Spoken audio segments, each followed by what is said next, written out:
Hello friends, welcome to the online study exam.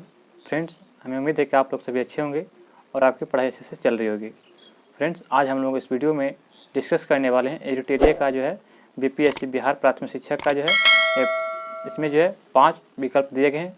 इसमें कुल 15 practice set दिए जाएंगे जो आपको पर डे एक सेट प्रोवाइड कराया जाएगा। अगर आप सेट नंबर 1 नहीं देखें हैं तो आप हमारे चैनल पर जाकर उसे जरूर देख लीजिएगा। हमें उम्मीद है कि आपको यह वीडियो पसंद आएगा क्योंकि इसमें जो अच्छे लेवल का प्रश्न दिया गया है। चलिए फ्रेंड्स, समय को नष्ट न करते हुए आज के हम सेशन को शुरू करते हैं। इसमें जो है आपको जो 1 से लेकर जो है 100 तक आपको जीके जी प्रश्न दिए गए हैं और 100 से लेकर जो 101 से लेकर जो 120 तक जो आपको मैथ और रीजनिंग का प्रश्न दिया गया है। तो चलिए फ्रेंड्स, अगर आप इससे संबंधित PDF चाहते हैं तो आप हमारे Telegram channel online study exam करके ज्वाइन कीजिए, या तो आपको जो डिस्क्रिप्शन में लिंक मिल जाएगा। तो चलिए हम आज के सेशन को शुरू करते हैं। सिंधु घाटी सभ्यता के शीर्ष स्थल से विशाल स्नानागार अवशेष मिले हैं। तो ये विशाल स्नानागार जो है, ये जो स्नान करने का एक जो है स्नानागार था, जो कहाँ से मिला था, तो आपका इसका सही उत्तर जाएगा ऑप्शन नंबर सी, मोहनजोदड़ो से। ऑप्शन नंबर सी इसका राइट होगा। मोहनजोदड़ो से जो है विशाल स्नानागार मिला था। ये मोहनजोदड़ो कहाँ है, तो ये जो है पाकिस्तान में। लोथल जो है ये गुजरात में है, कालीबंगा राजस्थान में, हड़प्पा भी ये पाकिस्तान में। तो ये याद रखिएगा। इंडिका नामक ग्रंथ की रचना किसने किया था, तो इंडिका नामक ग्रंथ जो किसने लिखा था, तो आपका इसका राइट होगा मेगास्थनीज की रचना है। ऑप्शन नंबर 4 इसका राइट आंसर होगा, मेगास्थनीज की। कौटिल्य जो था ये चंद्रगुप्त मौर्य का जो प्रधानमंत्री था, ये याद रखिएगा। इन्होंने जो है अर्थशास्त्र नामक पुस्तक लिखा था। नेक्स्ट प्रश्न हमारा दिया गया है कि भारत और 10 राजाओं के बीच दशराज का युद्ध किस नदी के तट पर हुआ था। तो ये जो है भारत और 10 राजाओं के जो है यह किस नदी के तट पर जो दशराज का युद्ध हुआ था, तो आपका इसका राइट आंसर हो जाएगा ऑप्शन नंबर क्या हो जाएगा, तो सी हो जाएगा, यानी पुरुषनी नदी के किनारे हुआ था। ऑप्शन नंबर सी इसका राइट आंसर है, पुरुषनी नदी। नेक्स्ट प्रश्न देखते हैं कि 563 ईस्वी में गौतम बुद्ध का जन्म हुआ था कहाँ पे। तो 563 ईस्वी में जो है ये कुंडलग्राम जो है, कुंडलग्राम जो नहीं बल्कि ये जो है नेपाल के जो है कहाँ हुआ था, तो लुम्बिनी में हुआ था। ये याद रखिएगा, नेपाल के जो लुम्बिनी में जो है इनका जन्म हुआ था। ऑप्शन नंबर 20 का राइट आंसर होगा। और इनका मृत्यु कहाँ हुआ था, तो ये कुशीनगर यूपी में हुआ था। ये याद रखिएगा, कहाँ पे, कुशीनगर यूपी में 483 ईसा पूर्व में। ये याद रखिएगा, मृत्यु कब हुआ, 483 ईसा BC को हम लोग BC के नाम से भी जानते हैं।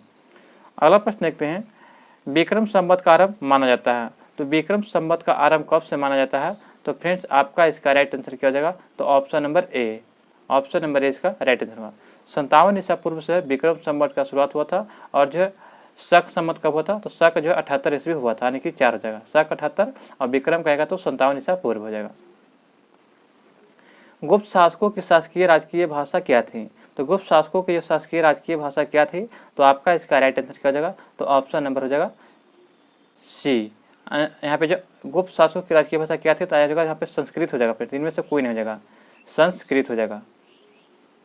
ये याद रखें, संस्कृत ये जो है गुप्त शासकों की राजकीय भाषा था। ऑप्शन नंबर 5 इसका राइट आंसर हो जाएगा।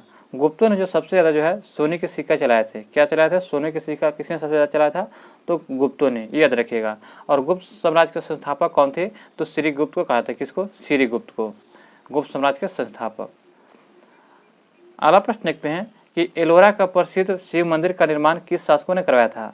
तो एलोरा का जो प्रसिद्ध शिव मंदिर का निर्माण जो है यह कृष्ण प्रथम के द्वारा करवाया गया था। ऑप्शन नंबर इसका राइट आंसर होगा। एलोरा का शिव मंदिर कहाँ है, तो यह महाराष्ट्र में स्थित है। याद रखेगा। महमूद गजनवी ने भारत पर कितनी बार आक्रमण किया था। तो महमूद गजनवी के बारे में देखा जाए तो भारत पर जो कुल 17 बार आक्रमण किया था। कितने बार, 17 बार आक्रमण किया था। और जो है सोमनाथ मंदिर कब लूटा था, तो 1025 में जो है लूटा था, 1025 में। और जो है यह अंतिम आक्रमण इसका कब तक रहा, तो 227 में इसका अंतिम आक्रमण रहा था। तो याद रखिएगा। अगला प्रश्न देखते हैं कि दिल्ली सल्तनत का वास्तविक संस्थापक किससे माना जाता है। तो दिल्ली सल्तनत का अगर वास्तविक संस्थापक पूछा जाएगा तो यह आपका हो जाएगा इल्तुतमिश को। ऑप्शन नंबर सी इसका राइट आंसर होगा। इल्तुतमिश जो था यह कुतुबुद्दीन ऐबक का दामाद था। ये याद रखिएगा। ऑप्शन नंबर सी इसका राइट आंसर होगा।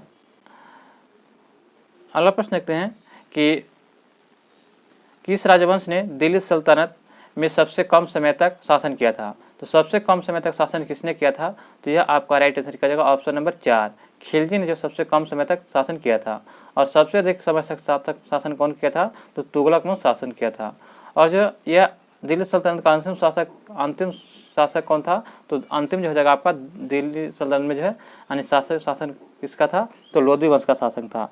जब लोधी वंश जो है 1526 में जो है बाबर ने जब आक्रमण किया था, 1526 में पानीपत का युद्ध हुआ था, तो लोधी वंश जो है यानी कि समाप्त हो गया था। फिर जो है मुगल साम्राज्य की स्थापना हो गया था। अगला प्रश्न देखते हैं कि अकबर के समय पूर्ण साम्राज्य कितने सूबों में विभक्त था? तो अकबर के समय देखा जाए तो जो सूबों में जो कितने साम्राज्य संपूर्ण राज्य कितने सूबों में विभक्त था? तो ये आपका राइट आंसर होगा ऑप्शन नंबर सी हो जाएगा। 15 जो है यानी कि संपूर्ण सूबों में विभक्त था अकबर के समय संपूर्ण साम्राज्य। निम्नलिखित में से कौन सा सही सम्मिलित नहीं है? तो आपको यहाँ पे बताना कि इनमें से कौन सही सम्मिलित नहीं है फ्रेंड। तो चलिए इसको जो है देखते हैं। तो आपका इसका राइट आंसर क्या हो जाएगा? निम्नलिखित में से कौन सही सम्मिलित नहीं है? तो पुर्तगालों का जो है कोचिन में, डेनिश का त्रैमकेबार, डच का जो मसूलीपट्टनम और फ्रांसीसी का कालीकट। ये गलत हो जाएगा। कालीकट जो था यह भी पुर्तगालियों का था। कालीकट जो है याद रखिएगा। तो ऑप्शन नंबर 4 इसका राइट आंसर हो जाएगा।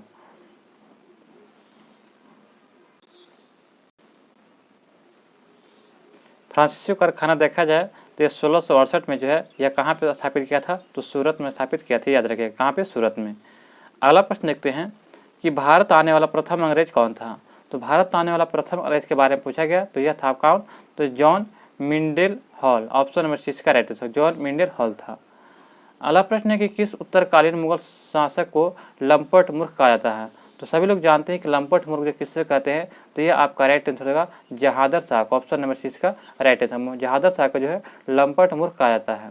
ये याद रखिएगा। आज जो है रंगीला बादशाह मोहम्मद शाह को कहा जाता है। ये याद रखिएगा। नेक्स्ट प्रश्न है कि बंगाल का अंतिम नवाब कौन था? तो यहाँ पे पूछा गया कि बंगाल का अंतिम नवाब कौन था? तो सही आपका राइट आंसर क्या हो जाएगा? तो ऑप्शन नंबर ए मुबारक उदौला जो था यह बंगाल का अंतिम नवाब था। ये याद रखें बंगाल का अंतिम नवाब।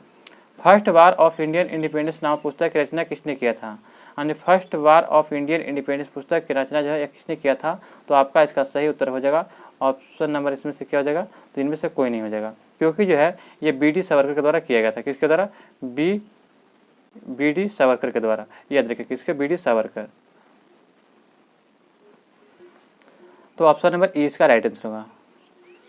अगला प्रश्न है कि बेद समाज की स्थापना किसने किया था? तो बेद समाज की स्थापना किसने किया था? तो आपका इसका राइट आंसर क्या होगा? ऑप्शन नंबर 4 श्री धरलू नायडू ने। श्री धरलू नायडू के द्वारा जो है यह किया गया था बेद समाज की स्थापना। अगला प्रश्न है कि पाइक विद्रोह जो है पाइक विद्रोह के नेतृत्व हुआ था। तो पाइक विद्रोह किसके नेतृत्व में किया गया था? तो यह किया गया था बख्शी जंगबंधु के नेतृत्व में। ऑप्शन नंबर 6 का राइट आंसर बख्शी जंगबंधु के नेतृत्व में। निम्नलिखित में से कौन सा सम्मिलित नहीं है? तो यहाँ पे बताना है कि बंगाल गजट जेम्स हिक्की द्वारा लिखा गया था। सोम प्रकाश, तो सोम प्रकाश किसकी है? तो ये आपका हो जाएगा यानी कि ईश्वरचंद्र विद्यासागर। और जो है यहाँ पे दिया गया है कि सोम प्रकाश हो गया। बंगाल बंगदूत राजा राम मोहन राय। बिहार हेडाल गुरु प्रसाद सेन। तो फ्रेंड्स आपका यहाँ पे राइट आंसर क्या हो जाएगा? तो ऑप्शन नंबर जो है 5 हो जाएगा। उपयुक्त में से कोई नहीं, जो है उपयुक्त में से कोई नहीं। कौन यहाँ पे पूछा गया कौन सम्मिलित नहीं है? तो यहाँ पे क्या हुआ कि सभी यहाँ पे सम्मिलित है। तो ऑप्शन नंबर 4 हो जाएगा। इनमें से उपयुक्त में से कोई नहीं हो जाएगा, यानी कि यहाँ पे सभी सही दिया गया है। अगला प्रश्न देखते हैं कि भारत में 3 विश्वविद्यालय कलकत्ता, मद्रास तथा मुंबई की स्थापना किस घोषणा पत्र के तहत किया गया था? तो यह था आपका 1854 के वुड डिस्पैच घोषणा पत्र के तहत किया गया था। ऑप्शन नंबर 20 का राइट आंसर हो जाएगा। भारत में न्यायिक सेवा का जनक किससे कहा जाता है? न्यायिक सेवा, सिविल सेवा, पुलिस सेवा के सभी के जनक कौन हो जाएगा? तो आपका इसका राइट आंसर ऑप्शन नंबर यहाँ पे न्यायिक सेवा पूछा गया। तो न्यायिक सेवा का वारेन हेस्टिंग हो जाएगा फ्रेंड। अगर पुलिस सेवा का था तो लॉर्ड कॉर्नवालिस था, याद रखिएगा। तो यहाँ पे जो है न्यायिक सेवा को क्या हो जाएगा? तो वारेन हेस्टिंग। नेक्स्ट प्रश्न देखते हैं, निम्नलिखित में से कौन सी घटना सबसे बाद में घटित थी? तो सबसे बाद में कौन सी घटना घटित आपको बताना है। तो फ्रेंड्स आपका इसका राइट आंसर क्या हो जाएगा? तो ऑप्शन नंबर सी विधवा पुनर्विवाह सबसे बाद में घटा था। ऑप्शन नंबर 22 का आपका राइट आंसर क्या हो जाएगा? तो सी हो जाएगा, यानी कि जो है तृतीय आंग्ल बर्मा युद्ध। तृतीय आंग्ल बर्मा युद्ध जो है यह सबसे बाद में घटा था। ऑप्शन नंबर 6 का राइट आंसर हो जाएगा। पूना सार्वजनिक सभा के संस्थापक कौन थे? तो पूना सार्वजनिक सभा के संस्थापक कौन थे? तो आपका इसका सही उत्तर क्या हो जाएगा? तो ऑप्शन नंबर ई हो जाएगा, यानी कि जो है उपयुक्त में से एक से अधिक हो जाएगा, क्योंकि जो है पूना सार्वजनिक सभा के संस्थापक कौन थे? तो रनाडे जी थे, जी.बी. जोशी भी थे, और जो यहाँ पे जो है एस एच चिपलुंकर भी थे, तो यानी कि ए भी, बी भी, सी भी, यानी कि डी नहीं हो जाएगा। तो यानी कि एक से अधिक इसका राइट आंसर हो जाएगा। भारतीय राष्ट्रीय कांग्रेस के प्रथम अंग्रेज अध्यक्ष कौन थे? तो भारतीय राष्ट्रीय कांग्रेस के प्रथम अंग्रेज अध्यक्ष कौन थे? तो आपका इसका राइट आंसर क्या हो जाएगा? तो जॉर्ज इलो। देखा जाए तो भारतीय राष्ट्रीय कांग्रेस के जो है कुल 4 अंग्रेज जो थे अध्यक्षता किए थे, जॉर्ज इलो, और जो है कुल 4 अंग्रेज ने अध्यक्षता किए थे और कुल 5 बार किए थे, ये याद रखिएगा। तो जॉर्ज इलो हो जाए थे इसका प्रथम जो अंग्रेज अध्यक्ष थे जो इसकी अध्यक्षता किए थे। अगला प्रश्न है कि निम्नलिखित में से किस तिथि को बंगाल विभाजन की घोषणा किया गया था? तो बंगाल विभाजन की घोषणा कब किया गया था? तो आपका इसका सही उत्तर हो जाएगा ऑप्शन नंबर 25 का हो जाएगा, तो सी हो जाएगा, क्योंकि 20 जुलाई 1905 को जो यहाँ घोषणा किया गया था, 20 जुलाई 1905 को। ऑप्शन नंबर सी इसका राइट आंसर हो जाएगा। लंदन में कर्जन वायली की हत्या किसने किया था? तो लंदन में कर्जन वायली की जो हत्या जो है ये मदन लाल ढींगरा के द्वारा किया गया था। ऑप्शन नंबर 20 का राइट आंसर है, मदन लाल ढींगरा के द्वारा। असहयोग आंदोलन का प्रस्ताव किसके द्वारा प्रस्तुत किया गया था? तो असहयोग आंदोलन का प्रस्ताव जो है किसके द्वारा प्रस्तुत किया गया था? तो यह किया गया था, आपका सही उत्तर किया जाएगा, तो ऑप्शन नंबर जो है यानी कि ई हो जाएगा, ई इसका राइट आंसर। क्योंकि जो असहयोग आंदोलन का प्रस्ताव किसके द्वारा प्रस्तुत किया गया था? तो यह प्रस्तुत किया गया था किसके द्वारा? तो CR दास के द्वारा। किसके द्वारा? CR दास, याद रखिएगा, चित्तरंजन दास के द्वारा प्रस्तुत किया गया था। गांधी जी के दांडी मार्च की तुलना नेपोलियन के पेरिस मार्च या मुसोलिनी के रोम मार्च से किसने किया था? तो यह जो करने वाले व्यक्ति का नाम क्या? तो ऑप्शन नंबर यहाँ पे जो है उपयुक्त में से कोई नहीं है, क्योंकि जो है यह सुभाष चंद्र बोस के द्वारा किया गया था, सुभाष चंद्र बोस के द्वारा, याद रखिएगा। अगला प्रश्न देखते हैं, 1937 में चुनावों में कांग्रेस द्वारा बहुमत प्राप्त प्रांतों की संख्या कितना था? तो इसमें जो प्रांतों की संख्या था कितना? तो आपका इसका सही उत्तर हो जाएगा ऑप्शन नंबर सी हो जाएगा, 5 था। समाचार पत्रों के मुक्तिदाता किससे कहा जाता है? तो यह जो है किसको कहा जाता है? तो चार्ल्स मेटकाफ को जो है यानी कि समाचार पत्रों के मुक्तिदाता चार्ल्स मेटकाफ को कहा जाता है। ऑप्शन नंबर 4 इसका राइट आंसर हो जाएगा। विलियम बेंटिक के समय जो सती प्रथा का अंत किया गया था, ये याद रखिएगा। अगला प्रश्न है कि भारत छोड़ो आंदोलन के दौरान निम्न में से किस भूमिगत रेडियो का संचालन किया था? तो भूमिगत रेडियो का संचालन जो है ये राम मनोहर लोहिया, अरुणा आसफ अली और उषा मेहता के द्वारा किया गया था। तो ऑप्शन नंबर 5 हो जाएगा, एक से अधिक हो जाएगा, ऑप्शन नंबर 5। गांधी इरविन समझौता किस वर्ष हुआ था? तो गांधी और इरविन के बीच समझौता कब हुआ था? तो आपका इसका सही उत्तर हो जाएगा ऑप्शन नंबर बी, 1931 में हुआ था, द्वितीय गोलमेज सम्मेलन के समय। कुल देखा जाए तो कुल 3 गोलमेज सम्मेलन हुआ था। प्रथम हुआ था 1930 में, द्वितीय 1931 में और तृतीय 1932 में हुआ था, तो याद रखिएगा। निम्न में से किस ग्रह के दिन का मान एवं अक्ष का झुकाव पृथ्वी के समान है? तो आपका इसका सही उत्तर जाएगा ऑप्शन नंबर ए, मंगल का। मंगल का जो है दिन का मान एवं अक्ष का झुकाव पृथ्वी के समान है। शनि ग्रह के बारे में देखा जाए तो शनि ग्रह में बलयों की संख्या होती है इनको में, और शुक्र ग्रह जो है सबसे गर्म ग्रह ये कहा जाता है, और बृहस्पति ग्रह जो है ये सबसे बड़ा ग्रह है। अगला प्रश्न देखते हैं कि उष्णकटिबंधीय मरुस्थलीय क्षेत्रों में उगने वाले वनस्पति को किस नाम से जाना जाता है? तो आपका इसका सही उत्तर हो जाएगा ऑप्शन नंबर बी, जीरोफाइट कहा जाता है। जीरोफाइट जो है उष्णकटिबंधीय मरुस्थलीय क्षेत्रों में उगने वाले वनस्पति को कहते हैं। वर्मी कल्चर किससे संबंधित है? तो वर्मी कल्चर में जो है केचुआ का पालन किया था, ऑप्शन नंबर ए इसका राइट आंसर होगा। पीसी कल्चर मत्स्य पालन, ये याद रखेगा, और जो सेरीकल्चर रेशम कीट पालन हो जाएगा। टिहरी बांध परियोजना किस नदी पर है? तो टिहरी बांध परियोजना जो है यह जो है किस नदी पर है? तो आपका इसका सही उत्तर हो जाएगा ऑप्शन नंबर बी, भागीरथी और भिलांगना नदी पर स्थित है। इसकी ऊंचाई देखा जाए तो 261 मीटर है। कितना? 261 मीटर है।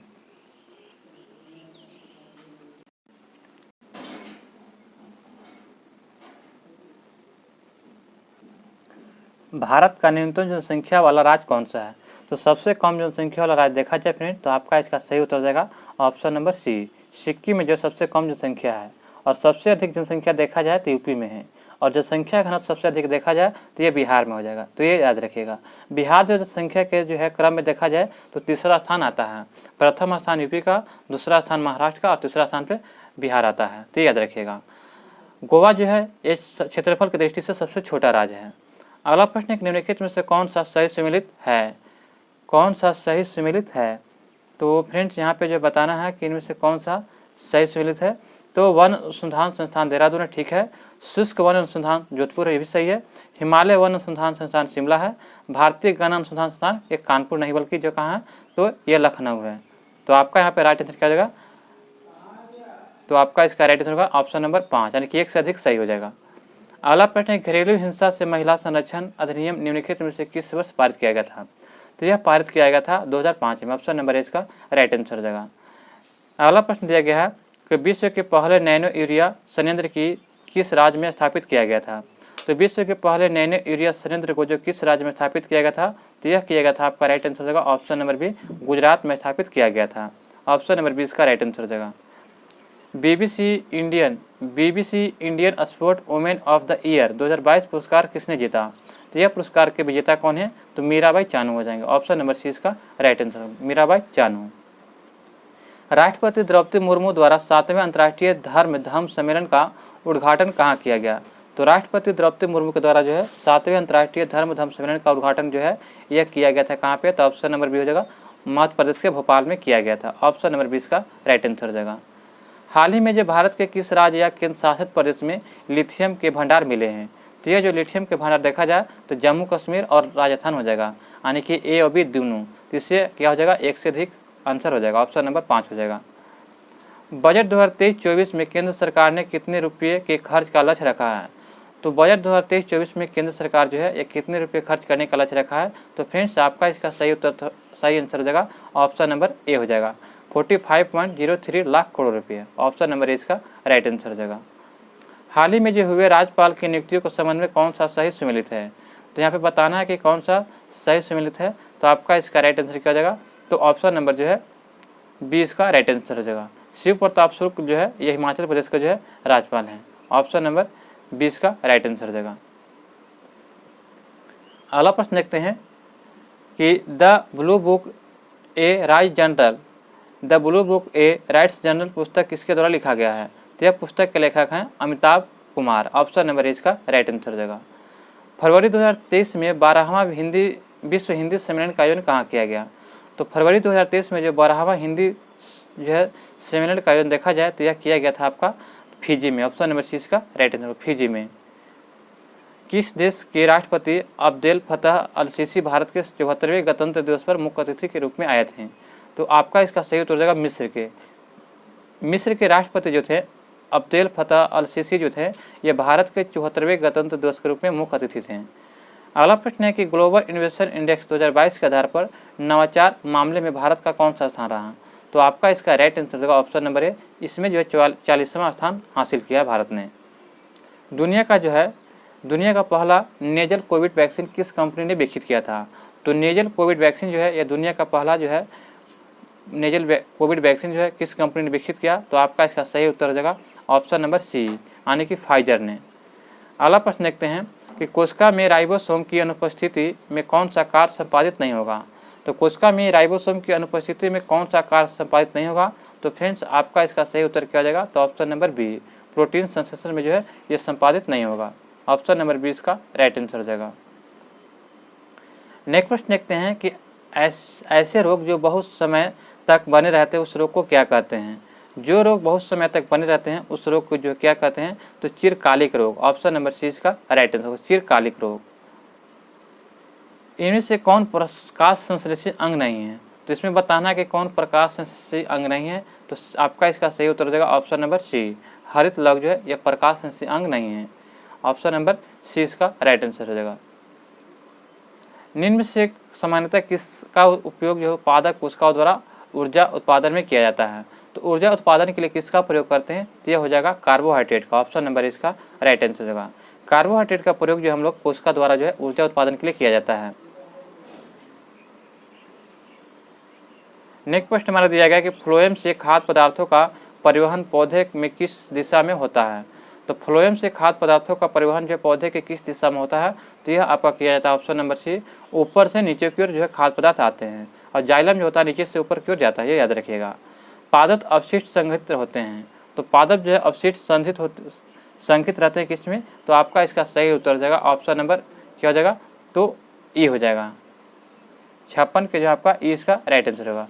पादप जो अपशिष्ट संग्रहित किस्में होते हैं तो ऑप्शन में से उपयुक्त में से एक से अधिक हो जाएगा, ऑप्शन नंबर 5। अगला प्रश्न देखते हैं कि बीज रहित पौधे के उत्पादन में सहायक होते हैं। तो बीज रहित पौधे के उत्पादन में कौन सहायक होते हैं? तो फ्रेंड्स आपका इसका राइट आंसर होगा ऑक्सिन और जिबरेलिन जो है ये बीज रहित पौधे में सहायक होते हैं। तो ऑप्शन नंबर 1 से अधिक हो जाएगा, यानी कि जिबरेलिन और ऑक्सिन दोनों हो जाएगा। हमें उम्मीद है कि आपको ये वीडियो पसंद आ रहा होगा। अभी तक हमारे चैनल पर नहीं है तो चैनल को सब्सक्राइब करना ना भूलें फ्रेंड्स, और वीडियो को लिंक को अधिक से अधिक दोस्तों के साथ ग्रुप में शेयर जरूर करें। हमारा अगला प्रश्न है कि निम्नलिखित में से किस दर्पण द्वारा किसी वस्तु का वास्तविक प्रतिबिंब मिलता है। तो वास्तविक प्रतिबिंब जो है यह अवतल दर्पण के द्वारा मिलता है। ऑप्शन नंबर 20 का राइट आंसर होगा अवतल दर्पण। समान नेत्र अधिक कितनी दूरी तक की वस्तुओं को देख सकता है। तो समान नेत्र देखा जाए तो अधिकतम पूछा गया है, कहाँ पे, तो अधिकतम कितनी दूरी तक देख सकता है, तो यह आपका हो जाएगा अनंत तक। ऑप्शन नंबर 4 इसका राइट आंसर रहेगा। और न्यूनतम कहेगा तो 25 सेमी हो जाएगा, 25 सेंटीमीटर, ये याद रखिएगा। विद्युत धारा उत्पन्न करने की युक्ति को क्या कहते हैं। तो विद्युत धारा उत्पन्न करने की युक्ति को जो है जनित्र कहते हैं। ऑप्शन नंबर इसका राइट आंसर होगा। जनित यानी कि इसी को जो है डायनेमो या जनरेटर कहते हैं। विस्थापन की दर को क्या कहते हैं। तो विस्थापन की दर को जो है वेग कहते हैं। ऑप्शन नंबर सी इसका राइट आंसर होगा, वेग कहते हैं। दो कणों के बीच गुरुत्वाकर्षण बल होता है, उनके बीच की दूरी के कण, दो कणों के बीच गुरुत्वाकर्षण बल होता है और उनके बीच की दूरी के कण क्या होते हैं, तो यह आपका हो जाएगा वर्ग के व्युत्क्रमानुपाती होता है। ऑप्शन नंबर 20 का राइट आंसर हो जाएगा। निम्नांकित में से लवण का उदाहरण क्या है। तो लवण का उदाहरण हो जाएगा option number B NaCl। NaCl जो है यह लवण का उदाहरण है फ्रेंड्स। ऑप्शन नंबर 20 का राइट आंसर हो जाएगा।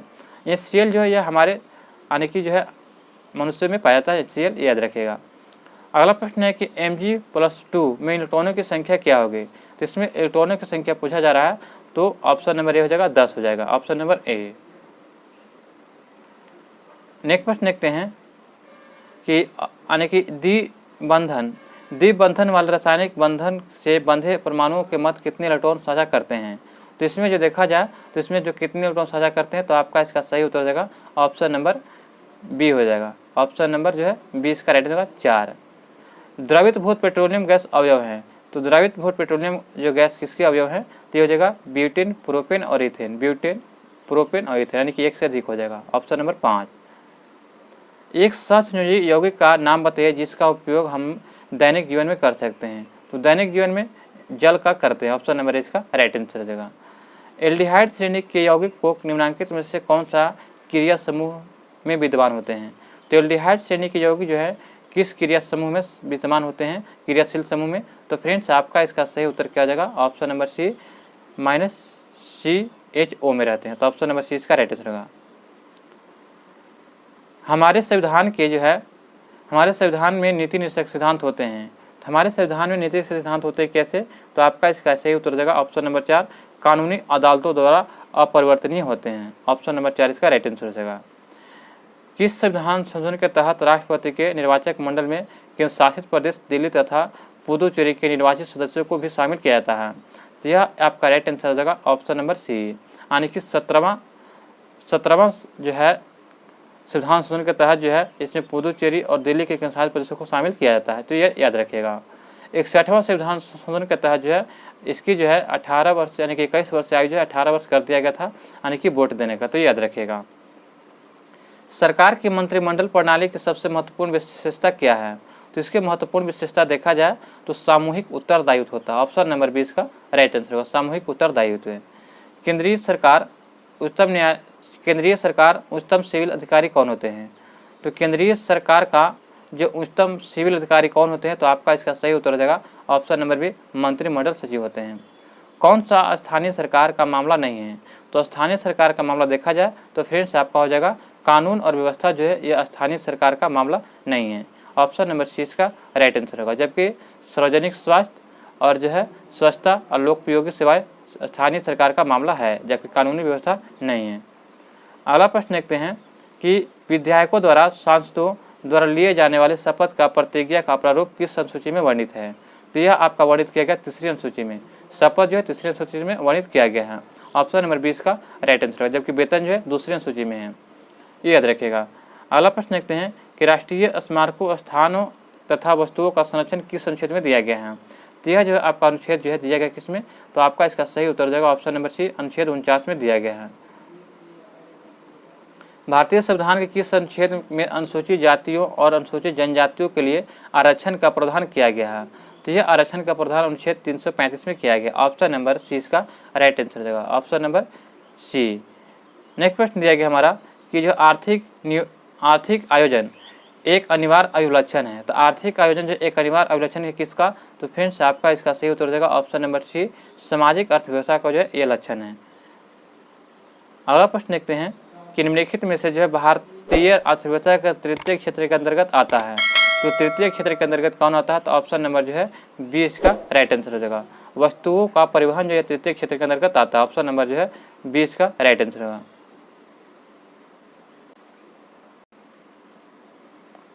नेक्स्ट प्रश्न है कि बिहार आर्थिक सर्वेक्षण 2022-23 के अनुसार वर्तमान राज्य में शहरीकरण का स्तर कितना है?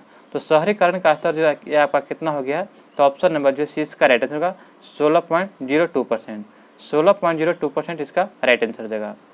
अगला प्रश्न हमारा दिया गया है कि केंद्रीय बजट 2023-24 में निर्धारित विकास की 7 प्राथमिकताएं जिसे सप्तर्षि नाम दिया गया है में शामिल है। तो फ्रेंड्स इसमें जो शामिल कौन है? तो आपका इसका राइट आंसर क्या हो जाएगा? तो इसमें जो 7 है जिसमें कौन कौन हो जाएगा? समावेशी विकास, अंतिम व्यक्ति की पहुंच है, और जो बुनियादी ढांचा एवं निवेश है, और निहित क्षमताओं का विस्तार है, और हरित विकास है, और युवा शक्ति वित्तीय क्षेत्र है। तो फ्रेंड्स आपका इसका राइट होगा उपयुक्त एक से अधिक हो जाएगा, यानी कि जो है इनमें से एक से अधिक इसका राइट आंसर हो जाएगा। नेक्स्ट प्रश्न देखते हैं, इसमें ए हो जाएगा, बी भी हो जाएगा, इस डी यानी कि 4 हो जाएगा।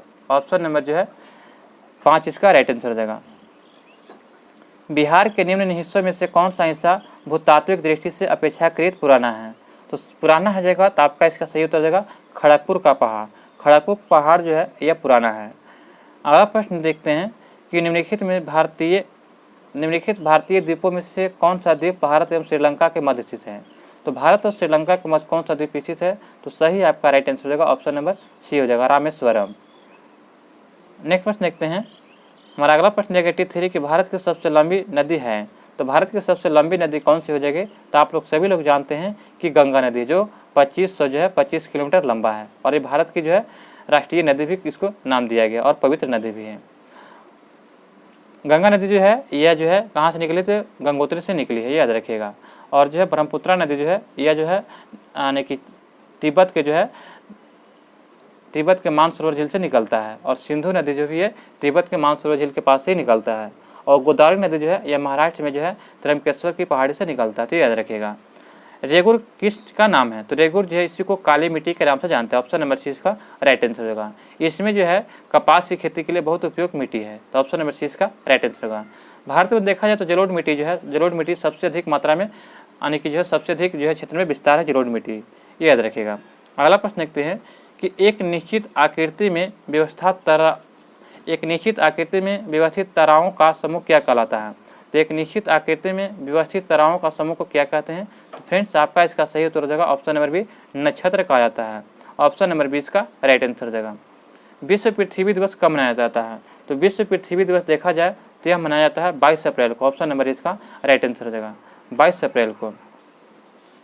अगला प्रश्न देखते हैं कि यदि 2 स्थानों की स्थिति में 90 डिग्री देशांतर का अंतर तथा 2 स्थानों के बीच का समय कितना होगा? तो फ्रेंड्स इसमें आपका सही उत्तर हो जाएगा तो 90 डिग्री में जो आपका 6 घंटा हो जाएगा। ऑप्शन नंबर बी, क्योंकि जो है 1 घंटा में जो है आपका कितना होता है? तो 15 डिग्री बराबर 1 घंटा हो जाता है, तो यानी कि 90 डिग्री बराबर कितना हो जाएगा? तो 6 घंटा, ये याद रखिएगा। निम्नलिखित समुद्री धाराओं में से कौन हिंद महासागर की धारा नहीं है? तो हिंद महासागर की धारा कौन सी नहीं है? तो ये हो जाएगा बेंगोला की धारा, ये हिंद महासागर की धारा नहीं है।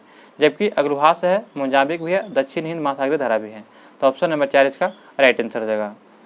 इनमें से कौन सा झील उत्तर अमेरिका के ग्रेट लेक का हिस्सा नहीं है? तो ग्रेट लेक का हिस्सा नहीं है तो बियर जो है ये ग्रेट लेक का हिस्सा नहीं है, जबकि सुपीरियन, ह्यूरॉन और मिशिगन है। जैव विविधता का सबसे महत्वपूर्ण पहलू क्या है? तो फ्रेंड जैव विविधता का सबसे महत्वपूर्ण पहलू देखा जाए तो यह आपका हो जाएगा पारिस्थितिकी तंत्र का निर्वहन करना। ऑप्शन नंबर 4 इसका राइट आंसर हो जाएगा। अगला प्रश्न है कि पर्यावरण में ग्रीन हाउस प्रभाव में वृद्धि होती है किसके कारण? तो आपका इसका राइट आंसर होगा option number B, carbon dioxide के कारण होता है। ऑप्शन नंबर जो है बी इसका राइट आंसर होगा, CO2 के कारण। कार्बन क्रेडिट का दृष्टिकोण इसमें से किससे शुरू हुआ था? कार्बन क्रेडिट का दृष्टिकोण इसमें किससे शुरू हुआ है? तो आपका इसका राइट आंसर क्या हो जाएगा? तो ऑप्शन नंबर ए, ये क्योटो प्रोटोकॉल से संबंधित है। कार्बन जो क्रेडिट जो है ये क्योटो प्रोटोकॉल से संबंधित है, तो ऑप्शन नंबर ए इसका राइट आंसर हो जाएगा। ओजोन परत संरक्षण दिवस कब मनाया जाता है? तो यह जो है ओजोन परत संरक्षण दिवस यह हर एक परत 16 सितंबर को मनाते हैं। ऑप्शन नंबर इसका राइट आंसर है। इसमें जो होता है कि ओजोन परत में संरक्षण की जो है यानी कि CFC को मात्रा को कम करने के लिए मनाया जाता है। अगला प्रश्न है कि जो है राजीव गांधी वन जीव संरक्षण पुरस्कार दिया जाता है किस लिए? तो राजीव गांधी वन संरक्षण पुरस्कार दिया जाता है तो ये हो जाएगा एक से अधिक हो जाएगा, ऑप्शन नंबर 5, यानी कि ए बी सी तीनों हो जाएगा। शैक्षिक तथा शोध संस्थाओं के लिए, वन एवं वन जीव अधिकारियों के लिए और वन जीव संरक्षणों के लिए दिया जाता है, तो ये सभी इसका राइट आंसर एक से अधिक हो जाएगा। भारत का राष्ट्रीय जैविक उद्यान स्थित है, तो भारत का राष्ट्रीय जैविक उद्यान कौन सा है? तो आपका इसका सही आंसर हो जाएगा ऑप्शन नंबर सी हो जाएगा, नई दिल्ली में। नई दिल्ली में इसका राइट आंसर हो जाएगा। अगला प्रश्न देखते हैं कि जो है निम्न में से किसकी my picture of free India नामक पुस्तक की रचना पंचायती राज व्यवस्था से संबंधित है? तो यह आपका संबंधित है महात्मा गांधी, ऑप्शन नंबर 20 का राइट आंसर हो जाएगा। पंचायती राज जो है यह जो है अनुसूची देखा जाए तो 12 में दिया गया है, इसमें जो कुल 29 विषय हैं, ये याद रखिएगा। अगला प्रश्न है कि बिहार विधानसभा में सीटों की कुल संख्या कितना है? तो यह जो बिहार विधानसभा में सीटों को कुल संख्या देखा जाए तो आपका इसका राइट आंसर क्या हो जाएगा? तो ऑप्शन नंबर सी 243 है। नेक्स्ट प्रश्न दिया गया है 98 की जो है निम्न में से कौन पर्यावरण संतुलन के संरक्षण से संबंधित है? तो आपका इसका राइट आंसर क्या हो जाएगा फ्रेंड? तो ये सभी हो जाएगा, वन नीति, पर्यावरण सुरक्षा अधिनियम 1986, औद्योगिक नीति, शिक्षा नीति, तो ये सभी हो जाएगा, ऑप्शन नंबर 4। 99 दिया है कि निम्नलिखित में से कौन कृत्रिम पारिस्थितिकी तंत्र है? तो कृत्रिम पारिस्थितिकी तंत्र है तो धान का खेत, ऑप्शन नंबर इसका राइट आंसर हो जाएगा। नेक्स्ट प्रश्न हमारा दिया है कि पारिस्थितिकी अस्थायी मितव्ययिता है यह किस आंदोलन का नारा है? तो पारिस्थितिकी अस्थायी मितव्ययिता जो है किस आंदोलन का नारा है? तो यह आपका दिया गया था चिपको आंदोलन में, ऑप्शन नंबर सी इसका राइट आंसर होगा। कब दिया गया था? तो 1970 के दशक में दिया गया था, 1970 के दशक में, तो याद रखिएगा। ये उत्तराखंड में शुरू किया गया था। तो फ्रेंड्स हमें उम्मीद है कि आपको यह वीडियो पसंद आया होगा। हमने इसमें जो है जितने भी जीके जिस प्रश्न थे सभी को मैंने डिस्कस करा दिया। अगर आप इसके संबंध PDF चाहते हैं तो आप हमारे टेलीग्राम चैनल ज्वाइन कीजिए, ऑनलाइन स्टडी एग्जाम, आप वहाँ पे जो आपको इसको PDF प्राप्त हो सकता है। मिलते हैं अगले सेट में। जय हिंद, जय भारत।